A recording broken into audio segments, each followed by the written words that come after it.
pero que ocurren en partes de territorios, es decir, en parte de países y en algún caso atravesando las fronteras.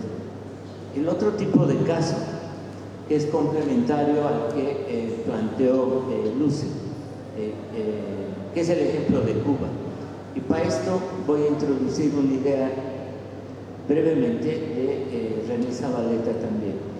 Él hizo una idea de forma primordial para pensar cómo en cada país se articula Estado y sociedad civil en términos de historia, de construcción histórica. Y una forma primordial que está bien articulada, que implica que lo que se produce internamente se usa para retroalimentar la producción, la soberanía estatal, la producción de bienes colectivos, acaba precisamente articulando eso en términos de generar mayor capacidad de resistencia a determinaciones externas. Según él, cuando hay relaciones de comunicación, correspondencia, un país puede resistir determinaciones externas. Y este es el caso que ponía el mismo Zavaleta. Dice, Cuba es un país que ha aguantado el asedio norteamericano varias décadas después de que cayó la Unión Soviética. Eso implica que Cuba no era una construcción soviética. O sea, no era un satélite artificial que dependía de este otro poder. Y yo diría igual que Raúl, que uno esté de acuerdo o no con la dirección del gobierno cubano, pero lo que sí se sostiene por sí mismo es que había ahí una construcción interna entre economía, política y cultura, ideología, que hace que puedan soportar el asedio externo. Y eso era el resultado de una revolución. Y claro, gran parte de las dificultades, no todas, provienen de ser una experiencia de reforma y cambio en un contexto adverso y contrario, incluso frente al país militarmente más poderoso del mundo. El otro tipo de ejemplo que pongo es hacia atrás, el tipo de configuración que se dio en el Atlántico Norte europeo. Países como Holanda, Suiza, Suecia, Noruega, son países que han combinado capitalismo con esquemas de democratización, amplio reconocimiento de derechos políticos y sociales, que implica introducir proporcionalidad no solo en el ejecutivo, no solo en el legislativo, sino en el ejecutivo. No en todos los países que he mencionado ocurrió esta faceta, es decir que si tú tienes 30% del voto, por derecho, no por negociación, tendrías que tener 30% del ejecutivo también. Y en estos países hubo un proceso de desarrollo capitalista, pero políticas sociales amplias en términos de redistribución, que ha hecho que sean sociedades bastante igualitarias, mucho más igualitarias que en otros territorios del mundo. En ese caso se trata de procesos de desarrollo económico, social y político capitalista, pero con un fuerte componente de democratización social y de hegemonía que fue articulada por los socialdemócratas. Ahora, toda sociedad, toda hegemonía es construcción histórica y también se puede desmontar. Eso está siendo desmontado por las reformas neoliberales en las últimas décadas también, lamentablemente.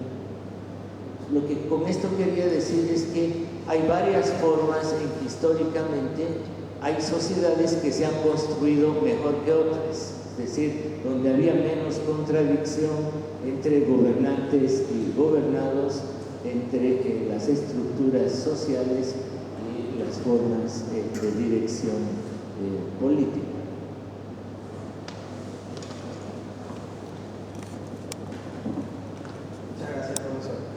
Bueno, el auditorio se ha ido diezmando un poco. ¿Hay alguna otra pregunta, consulta?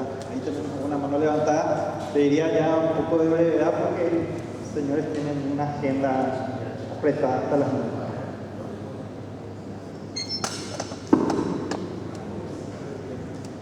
Soy Mirta Marín, estudiante de Trabajo Social, cuarto semestre. Bueno, mi pregunta es, ¿cómo puede el proletariado o en general una clase dominada volverse clase dirigente y ejercitar el poder político o convertirse en una clase hegemónica?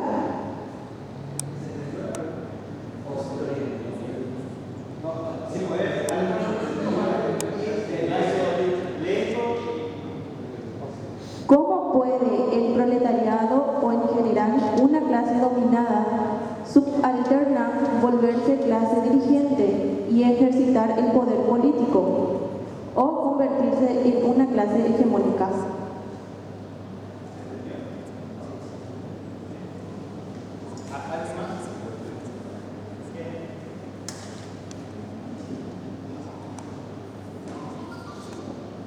Jorge Figueredo, egresado de la Facultad de Derecho.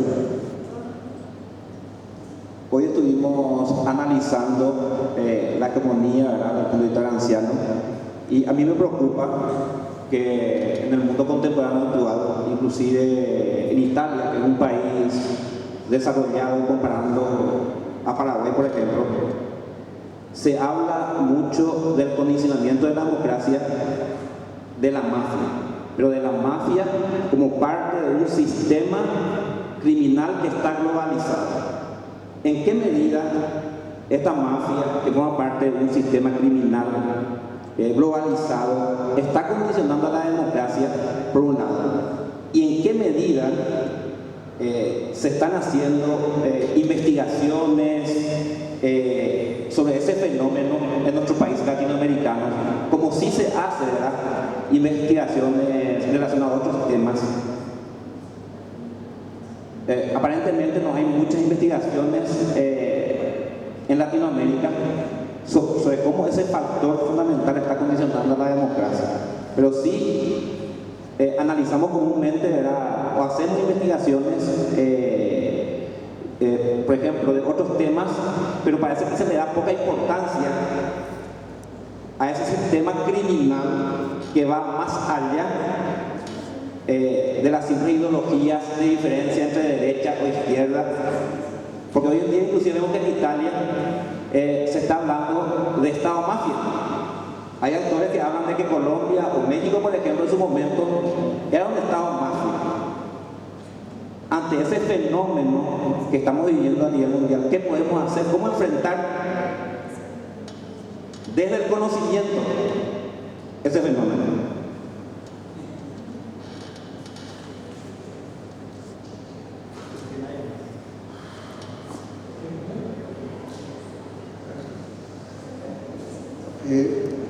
Rápidamente con respecto a esta última pregunta, esos grupos de poder, digamos, económico, militares, mafiosos, descomponen la democracia y son a la vez resultado de una democracia que no tuvo capacidad de subordinarlos, ¿no? Entonces es un fenómeno complejo, no es,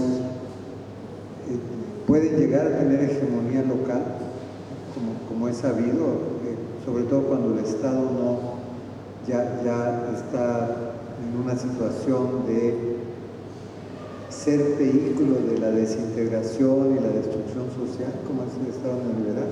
Esos grupos pueden cumplir alguna función estatal sustituta, como ha pasado en México, en otros lugares, pero en realidad eso no enriquece ninguna vida democrática ni un proyecto, y canaliza un proyecto amplio de hegemonía, sino son como elementos de descomposición de la democracia. Pero tienen que ver con una descomposición previa que esos estados neoliberales fueron introduciendo en la sociedad, creo. También brevemente, porque el tiempo se nos agota. No recuerdo tu nombre, se sintió mal, pero tu pregunta es la clásica pregunta de al final cómo hacer una revolución del proletariado. Ese es bueno, el pensamiento de Gramsci, justamente lo que intentamos decir, por lo menos de varios modos, ¿qué es el proletariado? El proletariado es la clase obrera industrial, o el proletariado es un conjunto más amplio que se forma en torno del núcleo de la clase obrera industrial, que se amplía a lo que se llama ejército de reserva, que son aquellos que pueden entrar un día, quieren entrar y pueden entrar a ser trabajadores industriales, y después en torno de ellos un grupo más o menos chico.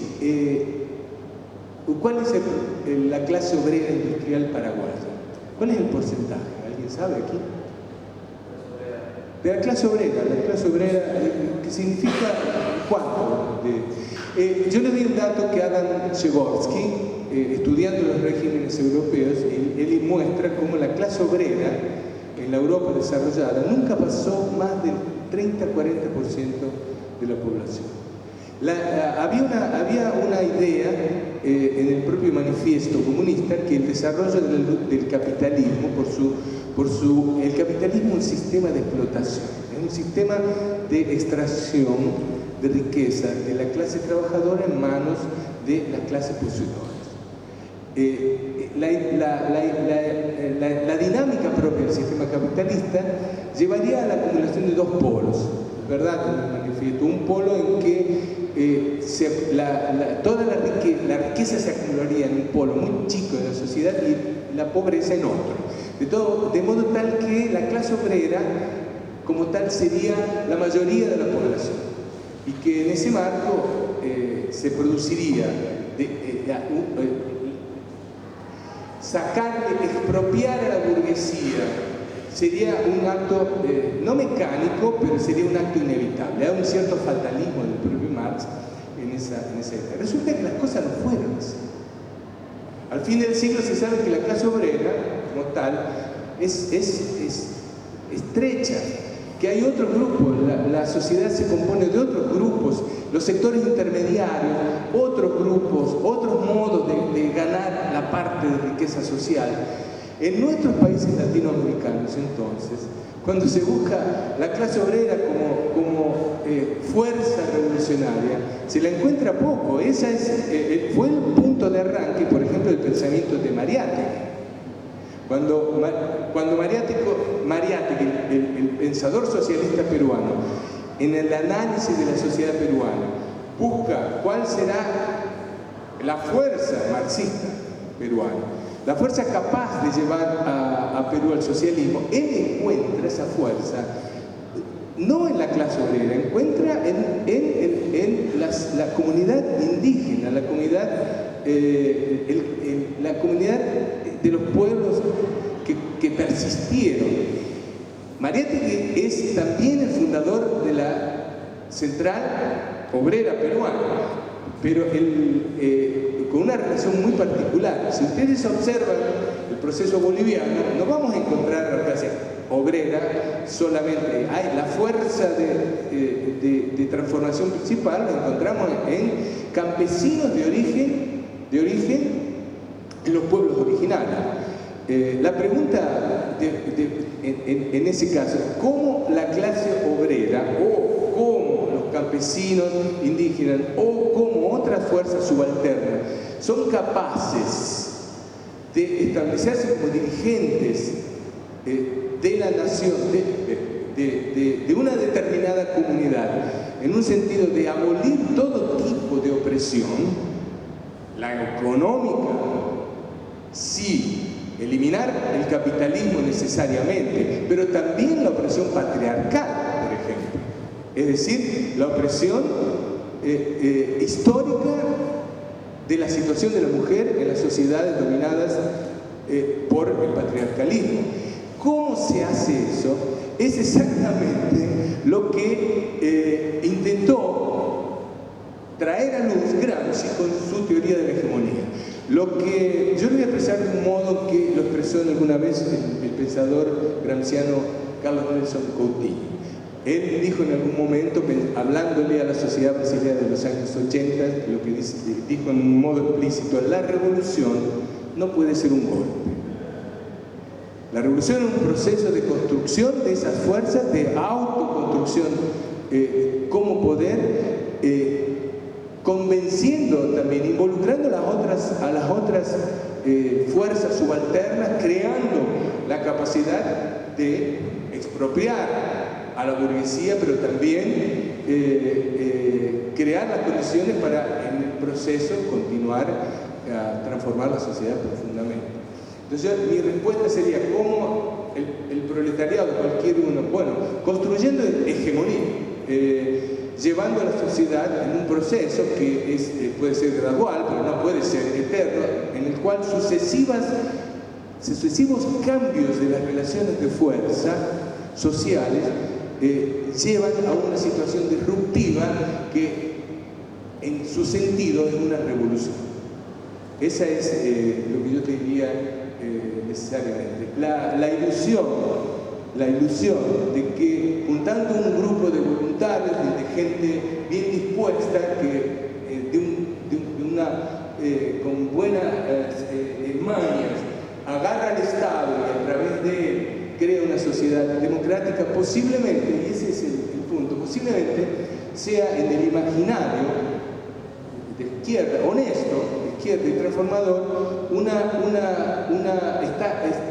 ese imaginario está preso del modo en que la burguesía y las clases dominantes consiguen apoderarse del poder político.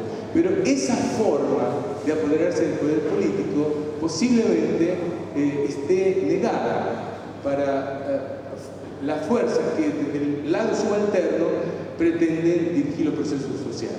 No significa que no haya necesidad de la fuerza muchas veces, y que esa necesidad de las fuerzas implique tirar abajo dictaduras y construir a partir del Estado condiciones para que las clases subalternas se organicen. Finalizo con esto. Gramsci dice en algún momento de sus escritos que una clase se unifica en el Estado. Tiene que llegar a ser Estado, tiene que llegar a dirigir los procesos sociales. Sin llegar a dirigir los procesos sociales, ella propia no se torna clase. La propia clase no es ningún dato estadístico, sino la clase se forma en el proceso de construcción política. Entonces, tu pregunta es la pregunta generalmente que simplifica, pero no es muy fácil de responder. Se puede responder fácilmente en forma que ya la historia demostró que, salvo ocasiones muy pocas, en el proceso normal de los países de transformación, seguramente seguirá la forma hegemónica de la política. Sobre la mafia, el tema es extraordinariamente complejo. Lo que yo diría es lo siguiente: la propia mafia, si vamos a Italia, la mafia construyó elementos de hegemonía en su batalla. Hay una discusión eterna. Lo que hay en el propio capitalismo en sí es corrupción. No conocemos el capitalismo sin corrupción. En América Latina, la derecha, y sobre todo impulsada desde Estados Unidos de Norteamérica, a partir de su pérdida de hegemonía mundial, que lo disloca del ámbito asiático, medio oriental, encuentra en América Latina el patio trasero que siempre tuvo, pero lo precisa reafirmar. La lawfare norteamericana, la acusación de corrupción en gobiernos populares, etc., es un arma política usada por los norteamericanos para derrubar, destituir gobiernos, a Lugo, Dilma, etc., intentando con los Kirchner, etc.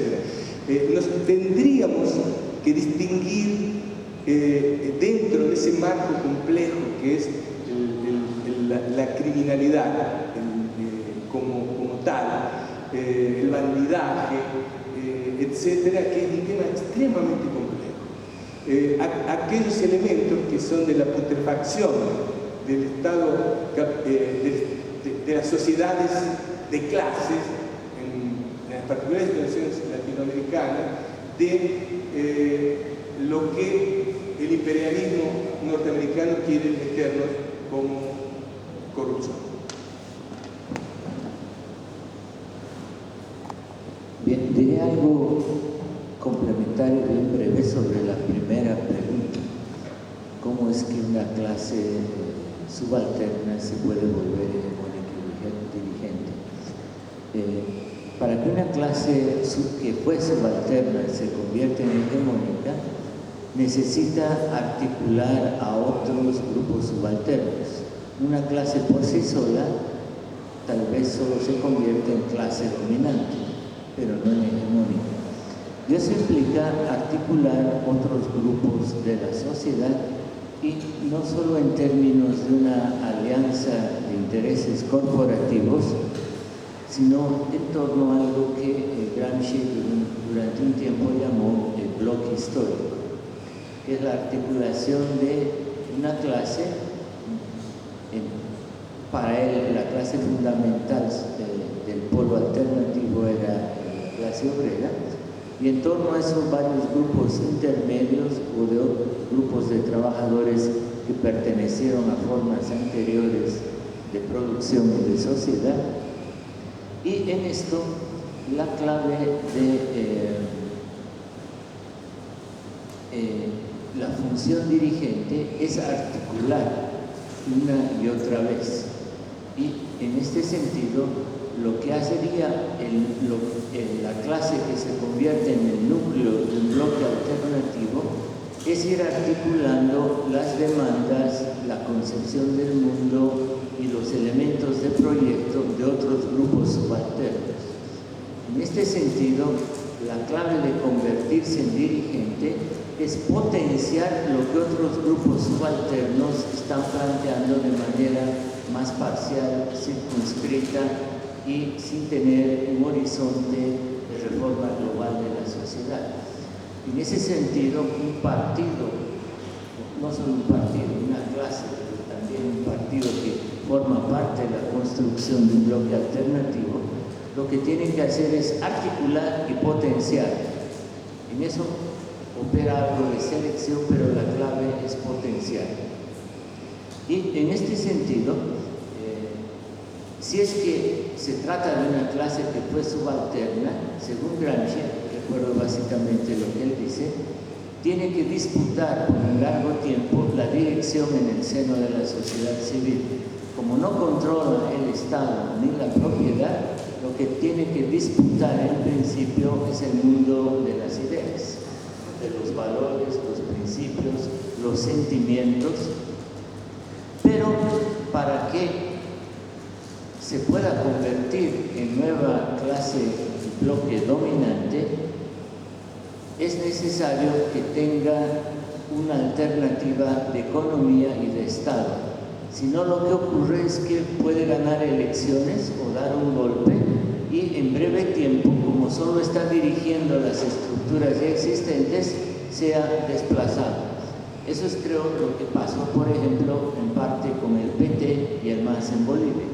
En tanto gobiernan estructuras preexistentes con un margen de reformas.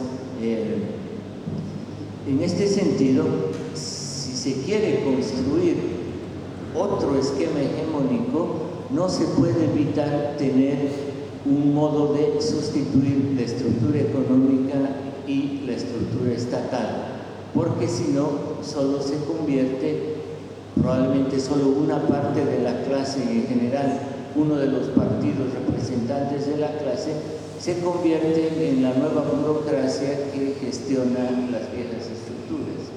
En ese sentido, es clave, si se quiere sustituir una hegemonía, hay que tener un proyecto de otra economía y sociedad.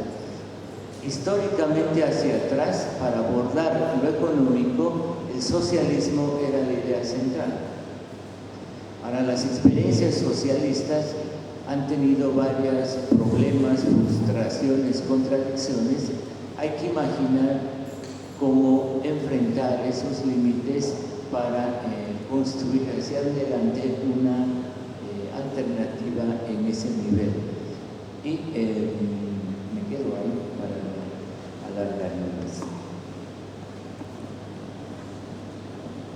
Muchas gracias, profesor.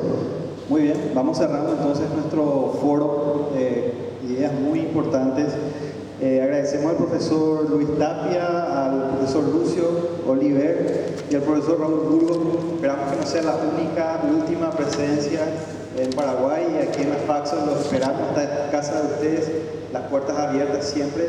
Supongo que Marcelo tiene los contactos, si es que alguna podemos escribirle o acceder a sus materiales, los estudiantes y profesores de la Faxo. Muchísimas gracias también a Germinal, a Marcelo por darnos la oportunidad de co-organizar este foro. Y no sé si Ada, ¿quieres dar unas palabras de cierre?